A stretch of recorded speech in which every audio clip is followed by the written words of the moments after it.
সকাল সকাল একদম মেঘনা নদীর তাজা মাছ কেনার জন্য চলে গেলাম বাজারে। আমি আর আমার বোন একদম সকালেই গেলাম, সাতটার পরপরই গিয়েছি, কারণ ওই বাজারে খুব সকাল সকালই হচ্ছে মাছ পাওয়া যায়। তো এখানে অনেক ধরনের বিশাল মাছ ছিল। এই মাছগুলো খেতেও ভালো, দেখতেও সুন্দর, দামটাও অনেক ভালো। তা আমি দাম দর করতেছিলাম, উনি বলতেছিল কেজি 1200 টাকা আর আমি বলতেছিলাম 800 টাকা। আর এই বাজারে এমন এক অবস্থা যে দাম বলার পরে কোনো অপেক্ষা করার মতো সময়টুকুও নাই, আরেকজন এসে নিয়ে নেয়, ব্যাপারটা এমন হয়। তো 800 900 বলতে বলতে ফাইনালি 1000 টাকা কেজি এই মাছগুলো নিলাম। মাছগুলো এত বেশি ভালো ছিল, এই জন্যই নিয়েছি। আর এই তো ইলিশ, অন্যান্য বছর এই সময়টাতেই হচ্ছে আমি ইলিশ সংরক্ষণ করি, কিন্তু এই বছর প্রচুর দাম। আর এই বছর ইলিশের সাইজও ছোট, আবার দামও বেশি।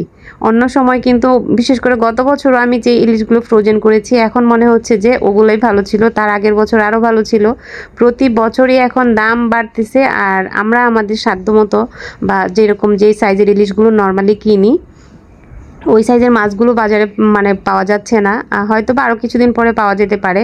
তো আমি গিয়েছি হচ্ছে নর্মালি ছোট মাছ কেনার জন্য। তো ইলিশ মাছ কেনার কোনো উদ্দেশ্য ছিল না, ইলিশ মাছ কিছুদিন পরে কিনবো।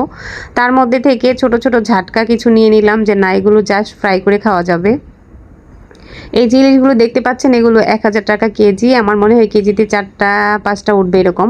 আর ছোট কাচকি মাছগুলো ফ্রেশ লাগছিল। আর এগুলো সব যেহেতু মেঘনা নদীর মাছ, আর এগুলোতে কোনো কনফিউশন নাই, একদম ফ্রেশ, খেতেও মজা।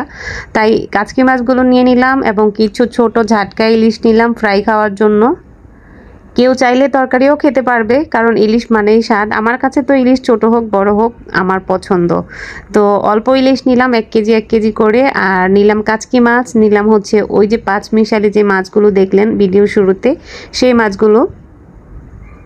ওই মাছগুলোতে অনেক মিশাল মাছ ছিল নদীর, একদম সুন্দর ডিমালা চিংড়ি ছিল, বাইম মাছ ছিল, পুঁটি মাছ ছিল, ট্যাংরা মাছ ছিল, বেলে মাছ ছিল, একদম মিশাল মাছ এক কথা।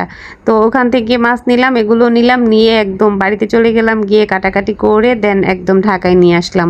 তবে আমার মনে হয় যারা ইলিশ সংরক্ষণ করবে তারা আরও কিছুদিন অপেক্ষা করলে মনে হয় ভালো ইলিশ পাওয়া যাবে।